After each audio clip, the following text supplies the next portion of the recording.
Jina la Bwana libarikiwe. Wapendo wa Bwana, tunawasalimu katika jina la Yesu.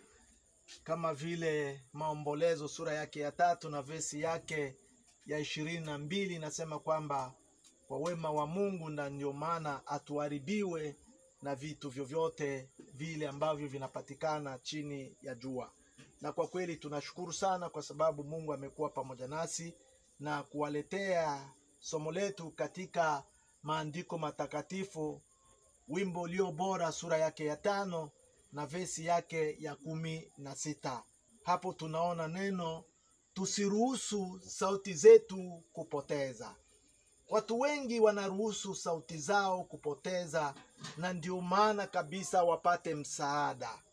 Vile vile tunapokuwa na sauti ya kupoteza, hatutakuwa na marafiki, hatutakuwa na ndugu, vile vile hatutakuwa na majirani vizuri. Hata ndoa zetu zitakuwa na mfarakano kwa sababu tumeruhusu sauti zetu kupoteza. Jina la Bwana libarikiwe. Na mtunzi wa Zaburi anasema maneno mazuri sana. Anasema kwamba kinywa chake kimejaa maneno matamu, kinywa chake kimejaa maneno mazuri, kinywa chake kimejaa maneno bora, kinywa chake kimejaa maneno muhimu. Jina la Bwana libarikiwe. Amekataa kupoteza sauti. Bwana Yesu asifiwe.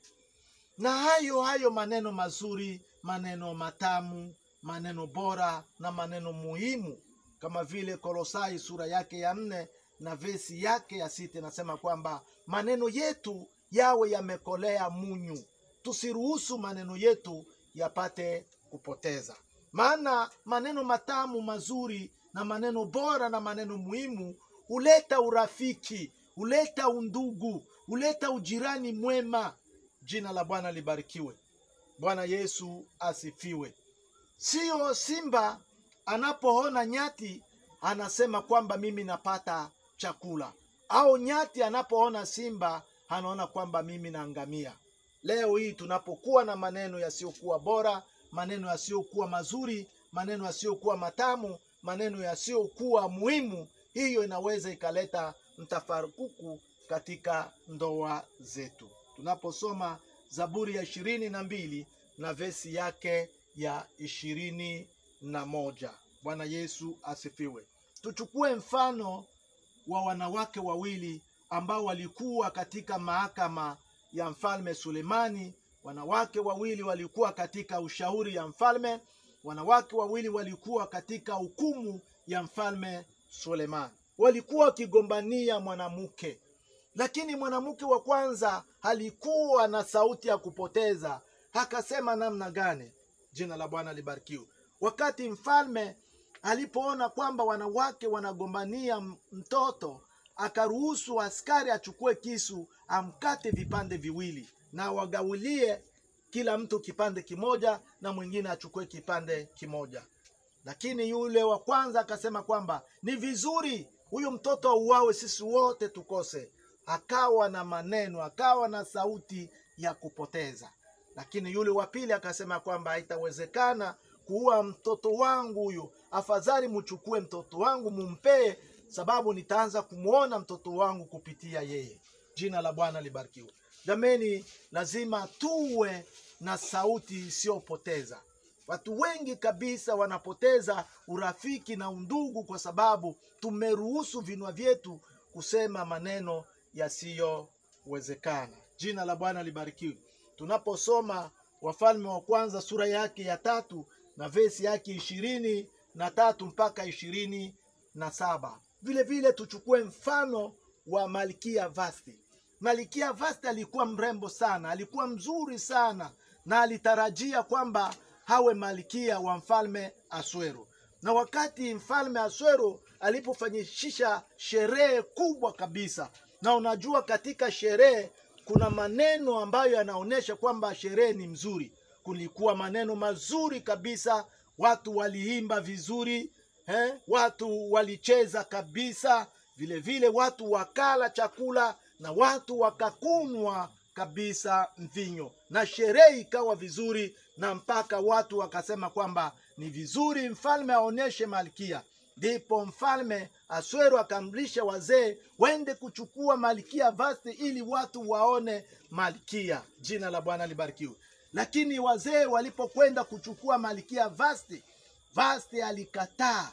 Vasti kabisa akasema, mimi siwezi kuwa malkia wa mfalme Asuero. Kwa hiyo Vasti tunaona kwamba alikuwa na sauti ya kupoteza, na kweli Vasti alipoteza. Aliondolewa katika nyumba ya umalikia na hakukuwa tena malkia wa mfalme Asuero. Jina la Bwana libarikiwe. Kwa hiyo tunaona Malkia Vasti alipoteza kwa sababu alikuwa na sauti ya kupoteza. Watu wengi hawajue kusema mbele za waume zao, watu wengi hawajue kusema mbele za wake zao, wanakuwa na sauti ya kupoteza, na ndio maana utakuta ndoa zinakuwa na mtafaruku. Jina la Bwana libarikiwe. Tunaposoma Esta sura yake ya kwanza na vesi yake ya kwanza mpaka vesi yake ya 22. Hata tunaposoma Mesali sura yake ya 15 na vesi yake ya 4 inasema kwamba ulimi safi ni mti wa uzima. Unapokuwa na maneno mazuri kwa watu, unapokuwa na maneno bora kwa watu, unapokuwa na maneno muhimu kwa watu, unapokuwa na maneno matamu kwa watu, wewe kabisa utakuwa mti wa uzima. Jina la Bwana libarikiwe. Bwana Yesu asifiwe. Tuchukue pia mfano wa mfalme Daudi. Hakupoteza sauti yake kwa mpumbavu Nabali. Daudi hakupoteza sauti yake kwa mpumbavu Nabali. Wakati aliposikia kwamba Nabali amekusanya wanyama wake, anatengeneza wanyama wake, basi mfalme Daudi akatuma vijana wake kwa Nabali. Na wakati alipotuma vijana wake kwa Nabali, alisindikiza na maneno. Alisema kwamba mnapofika kule mumsalimie Nabali, na msalimia.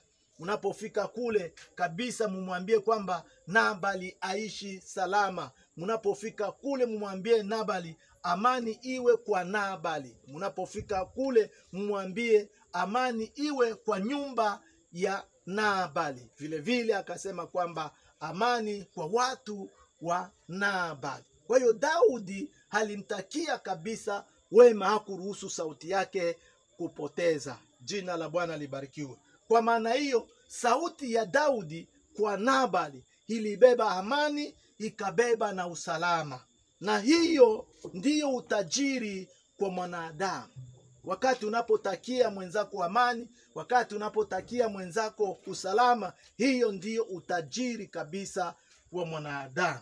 Tunaposoma Samueli wa kwanza sura yake 25 vesi yake ya 5 mpaka vesi yake ya 6, vile vile Yohana sura yake ya 14 vesi yake ya 27, Yesu anasema kwamba ametuachia amani.